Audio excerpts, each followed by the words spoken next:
Hey, I've heard that you're not doing that well.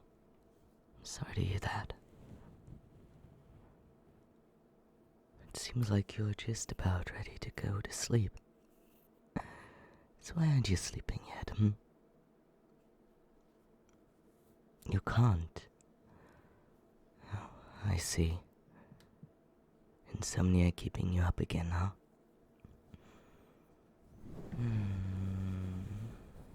Is there any way that I could possibly assist you and make you feel more comfortable?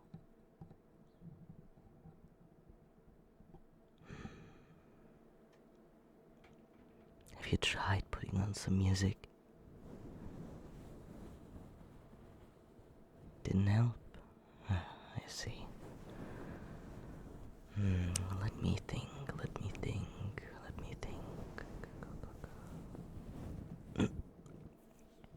Haven't you gotten a new book recently? Like a few days ago. Did you manage to start reading it yet? No? Well then, let me propose an idea to you. How about I tuck you up again, make you all comfy, grab that nice little book that you got, and just read to you until you fall asleep. How does that sound, huh? I mean, it is worth a try. What's the worst that could happen? Except me having to read the whole entire night because you can't fall asleep anyways, but at least you got the company then.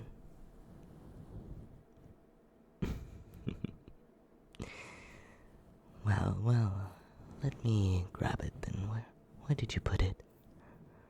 Oh, right on your desk over there. I see it. Wait a moment.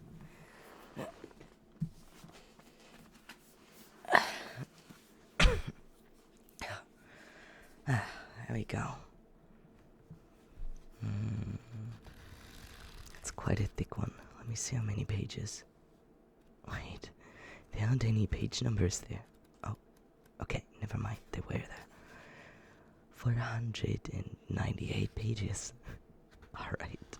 Well, let's see how far we can actually manage to go today. I haven't heard of this book before. Daughter of the Moon Goddess, huh? Retelling inspired by the Mid-Autumn legend. Interesting. Well, I'm just going to get right into it, I guess.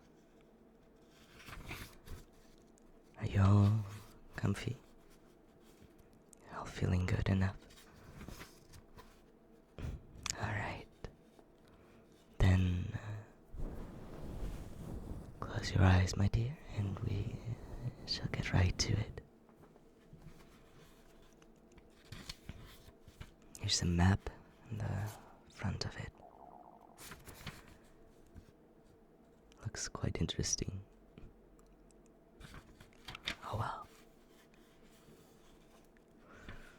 Well. Chapter 1. There are many legends about my mother. Some say she betrayed her husband, a great mortal warrior, stealing his elixir of immortality to become a goddess. Others depict her as an innocent victim who swallowed the elixir while trying to save it from thieves. Whichever story you believe, my mother Chang'e became immortal, as did I. I remember the stillness of my home. It was just myself, a loyal attendant named Pingar, and my mother residing on the moon. We lived in a palace built from shining white stone, with columns of mother of pearl and a sweeping roof of pure silver. Its vast rooms were filled with cinnamon wood furniture, their spicy fragrance wafting through the air. A forest of white osmanthus trees surrounding us, with a single laurel in its midst, bearing luminous seeds with an internal shimmer. No wind nor bird, Not even my hands could pluck them. They cleave to the branches as steadfastly as the stars to the sky. My mother was a gentle and loving, but a little distant, as though she bore some great pain which had numbed her heart. Each night, after lighting the lanterns to illuminate the moon, she stood on our balcony to stare at the myrtle world below. Sometimes I woke just before the dawn and found her still standing there, her eyes shrouded in memory. Unable to bear the sadness in her face, I wrapped my arms around her, my head just coming up to her waist.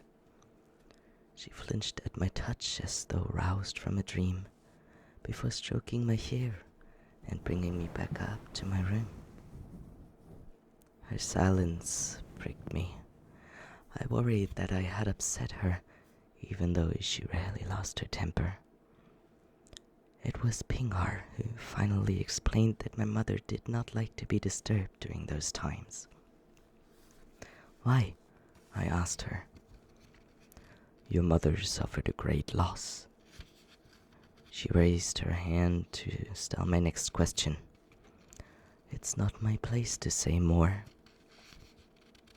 The thought of her sorrow pierced me. It's been years. Will Mother ever recover? Pingar was silent for a moment. Some scars are carved into our bones, a part of who we are, shaping what we become. Seeing my crestfallen expression, she cradled me in her soft arms. But she is stronger than you think, little star, just as you are. Despite these fleeting shadows, I was happy here, if not for the gnawing ache that something was missing from our lives. Was I lonely? Perhaps, although I had little time to fret over my solitude. Every morning my mother gave me lessons on writing and reading. I would grind the ink against the stone until a glossy black paste formed as she taught me to form each character with fluid strokes of her brush. While I cherished these times with my mother, it was the classes with Pingar that I enjoyed the most. My painting was passable and my embroidery to smell, but it did not matter when it was music I fell in love with. Something about the way the melodies formed stirred emotions in me which I did not yet comprehend, whether from the strings plucked by my fingers or the notes shaped by my lips. Without companions to vie for my time, I soon mastered the flute and tin, the 7-stringed zither, surpassing Pingar's skills in just a few years. On my 15th birthday, my mother gifted me a small white jade flute that I carried everywhere in a silk pouch that hung from my waist.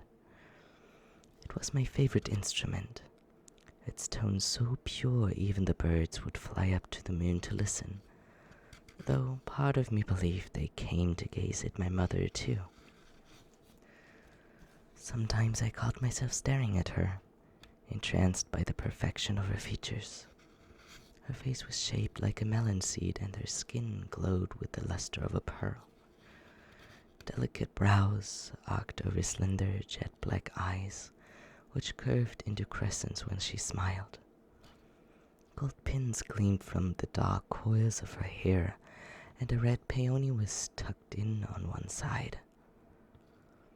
Her inner garment was the blue of the noon sky, paired with a white and silver robe that flowed to her ankles. Wrapped around her waist was a vermilion sash, ornamented with tassels of silk and jade.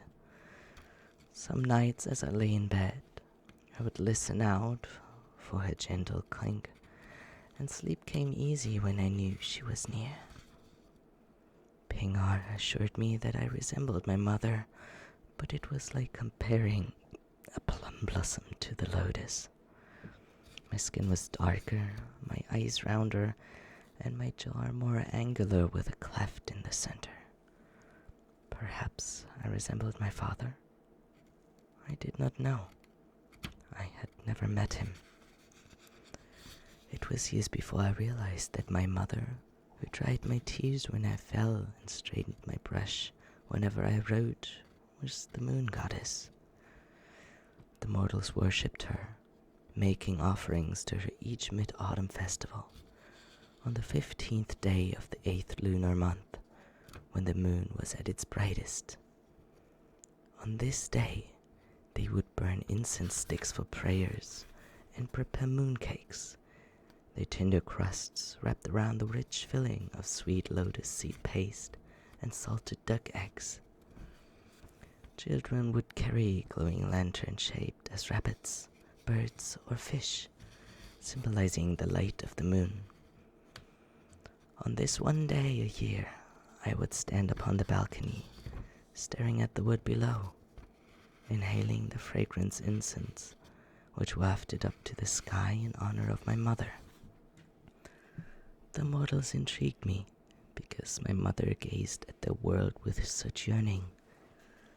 Their stories fascinated me, with their struggles for love, power, survival, although I had little comprehension for such intrigues in my sheltered confines.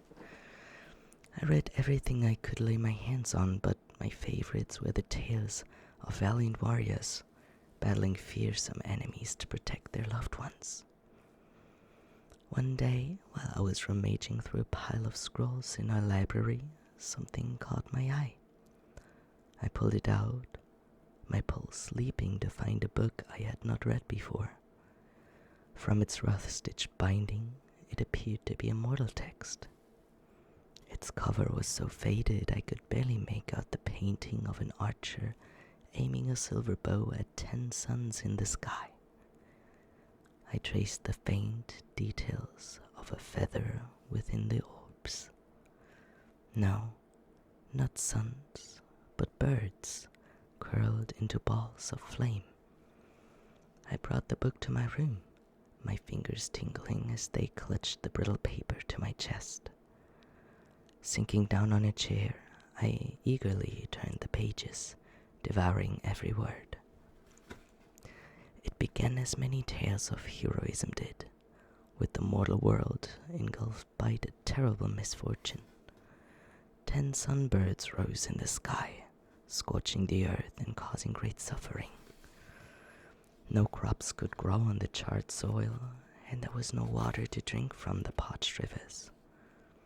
It was rumored that the gods of heaven favored the sunbirds, and no one dared to challenge such mighty creatures. Just when all hope seemed lost, a fearless warrior named Hoyi took up his enchanted bow of ice. He shot his arrows into the sky, slaying 9 of the sunbirds and leaving 1 to light the earth. The book was snatched from me. My mother stood there, flushed, her breaths coming short and fast. As she gripped my arm, her nails stuck into my flesh. "Did you read this?" she cried. My mother rarely raised her voice. I stared blankly at her, finally managing a nod. She released me, dropping onto a chair as she pressed her fingers into her temples. I reached out to touch her, afraid she would pull away in anger, but she clasped her hands around mine, her skin as cold as ice.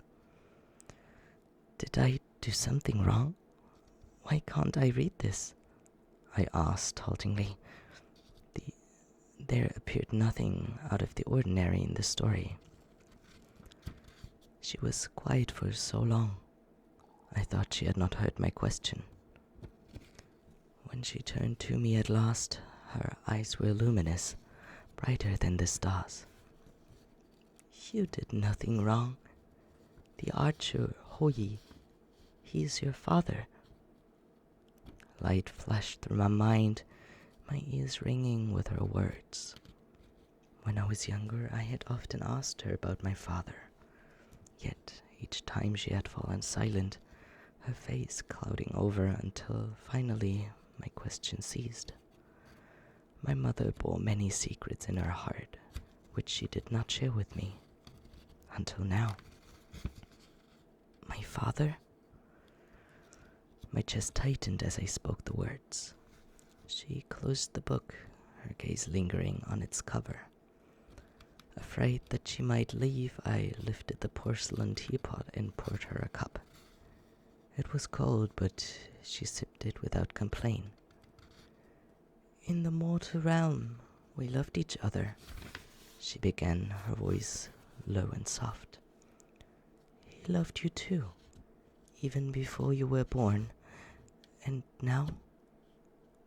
Her words trailed off as she blinked furiously. I held her hand to comfort her, and as a gentle reminder that I was still here. And now we are parted for eternity. I could barely think through the thoughts cramming my head, the emotions surging within me. For as long as I could remember, my father had been no more than a shadowy presence in my mind. How often had I dreamed of him, sitting across from me as we ate our meals, strolling beside me beneath the flowering trees. Each time I awoke, the warmth in my chest dissolved to a hollow ache. Today I finally knew my father's name, and that he had loved me. It was little wonder that my mother appeared haunted all this time, trapped in her memories. What had happened to my father?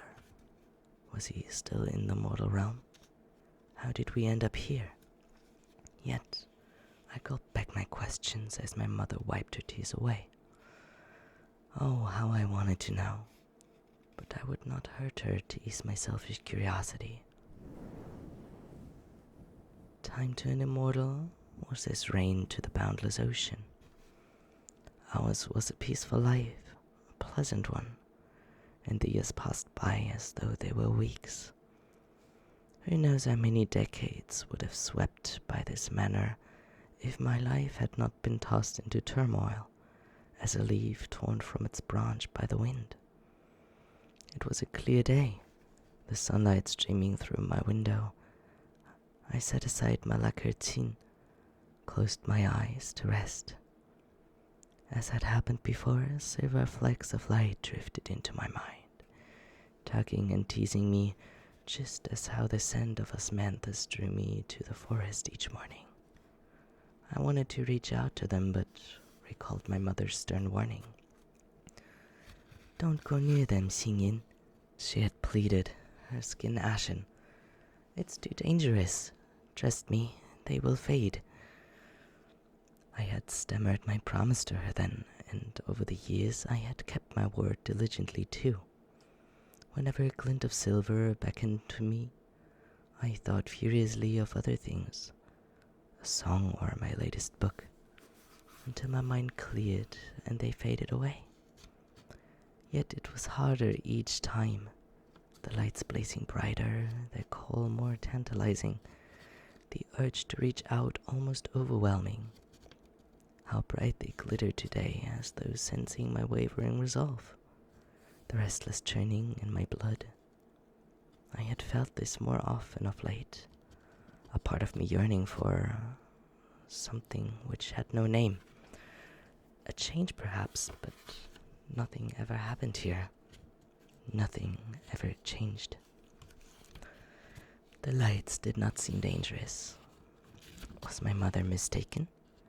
She had cautioned me against countless things, as harmless as climbing a tree or running through the halls, maybe recalling such perils from immortal childhood. I drew closer to the radiance in my mind, closer than I had ever been before. Something clutched at me, dragging me away. Was it fear or guilt? But reckless how, I tore through it as though it were cobwebs. I was at the brink, tethering on the edge. A current raced through my veins, whispers coiling between my ears. Leaning forward, I reached out, only to see the shimmering silver scatter at the starlight at dawn. My eyes flew open, my senses tingling. I had no idea how long I sat there, lost in a daze. Beyond my window, the evening sun infused the sky with threads of frozen gold. The thrill gone, remorse sat like a stone in my chest. I had broken my promise to my mother, and worse yet, I wanted to do it again. Those lies were not dangerous. They were a part of me. I knew that now with startling certainty. Why had she warned me from them? I will ask her, I decided, rising to my feet. I am old enough to know. Just as I reached the entrance, a strange energy thrummed through the air, raising the hair on the back of my neck. Immortal auras, unfamiliar to me, shifting and mingling as the clouds in the sky. I could not tell how many, although one seemed to blaze brighter than the rest, far stronger than my mother's or Pingar's. Who had come here? As I flung the doors open, my mother flew into my room. I stumbled back, knocking into a chair. Did she discover what I had done? Was she here to scold me? I hung my head. I'm sorry, Mother. The lights. She grasped my shoulders. Never mind that, Xingyin. A visitor has arrived. She mustn't know that you're here, that you're my daughter. My pulse raced at the thought of meeting someone new. Then her meaning sank in, as did her tone, and my excitement crumbled like a sheet of paper. You don't want me to meet your friend? Her hands fell away from me, the planes of her face hardening until they seemed carved from marble. Not a friend. She's the Empress of the Celestial Kingdom. She doesn't know about you, nobody does, and we can't let them find you. Her words tumbling out in a rush startled me, despite the excitement which I sparkled within. I had read the great Celestial Kingdom was the mightiest of the 8 immortal lands, nestled like a precious teardrop at the heart of the realms. Its emperor and empress lived in a palace that floated upon a bank of clouds, from where they governed over the celestials and mortals, and watched over the sun, moon, and stars. In all our time here, they had never deigned to visit our remote home, so why now? And why did I have to hide? A strange flutter in the pit of my stomach spread icy tendrils through my core. Is something wrong? I asked, hoping she would deny it. She touched my cheek gently. I'll explain everything later. For now, stay in your room and don't make a sound. I nodded and she left, shutting the doors behind her. Only then did I realize that my mother had not answered my question. I opened the book, dropping it down again after reading the same line thrice. My fingers plucked a Qing string, but then pinched into a muffled note. As I stared at the closed doors, a burning curiosity engulfed me, consuming my fear. Slowly, I walked towards it, sliding it open a crack. Just one look at the Celestial Empress and I would return to my room. When would I get another chance to see her? One of the most powerful immortals in the realm, and she might even be wearing her phoenix gown, said to be crafted from feathers of pure gold and embellished with 100 luminous pearls. As silent as a shadow, I tiptoed down the long corridor that led from my room to the Silver Harmony Hall, the grandest room in our pure light palace, with its marble floors, jade lamps, and silk hangings. Wooden pillars set into ornate silver bases added a touch of warmth to its pristine elegance. This was where I had always imagined we would entertain our guests, although we never had one until now. Just around the corner, a soft voice drifted through. I strained my ears to listen. Chang'e, have you been well? The Celestial Empress's cordial address surprised me. She did not sound so very fearsome. Yes, your celestial majesty, thank you for your concern. My mother's voice was unnaturally bright. A brief silence followed this exchange of courtesies. Crouching down by the wall, I craned my neck to peek into the room. My mother knelt on the floor, her head bowed low, while across from her, seated in my mother's own chair, had to be the celestial Empress. She was not wearing a crown, but an elaborate headdress crafted with jeweled leaves and flowers, which clinked as she moved. As I stared at it, enthralled, a bud unfurled, blossoming into an amethyst orchid. Over her fingertips glinted pointed gold sheaths, curved as the claws of a hawk. The silver embroidery on her violet robe caught the fading light streaming through the windows. Unlike my mother's delicate and calm aura, hers was strong, pulsing with heat. She was dazzling, but her glossy lips against her white skin made me think of freshly spilled blood on snow. As benefiting her exalted position, the Empress had not come alone. 6 attendants stood behind her, along with a tall, immortal man, his complexion darker than the rest. Flat pieces of amber adorned his black hat. His inky robes were fastened with a bronze sash, and white gloves covered his hands. I knew nothing of the celestial court, but by the way he carried himself, seemed to indicate that he was of a higher rank than the others. Yet there was something about him I did not like, and as his pale brown eyes sliced across the room, I recoiled, pressing my back against the wall. After a brief pause, the Empress spoke again, her voice now cooler than a piece of unworn jade. Chang'e, a peculiar shift was detected in the energy here. Are you cultivating a secret power or harboring a forbidden guest, violating the terms of your imprisonment?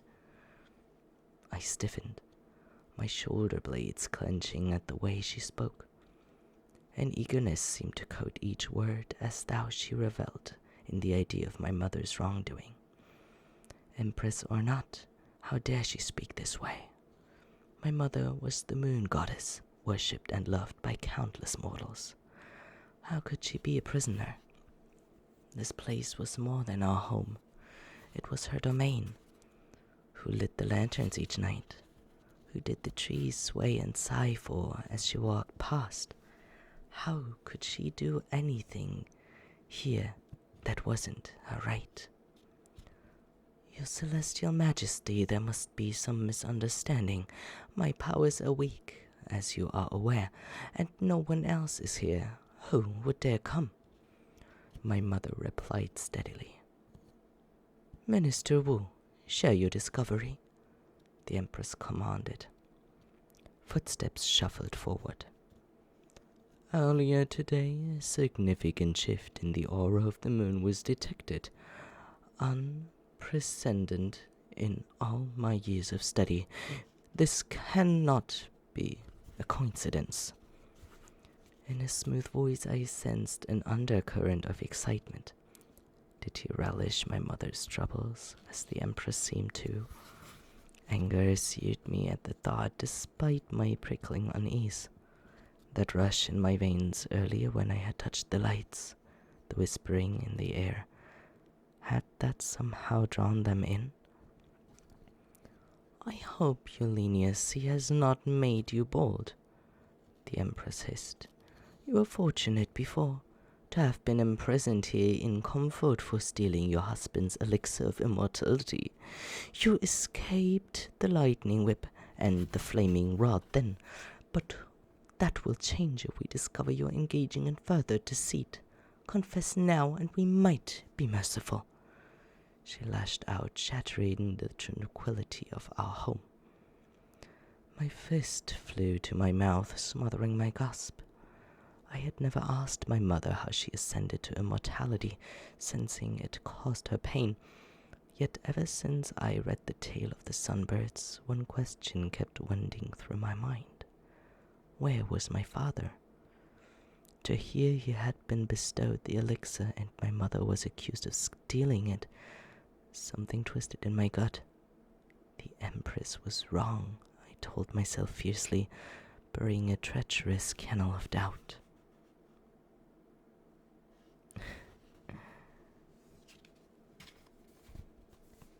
I think you would rather enjoy if I kept reading when you were actually awake.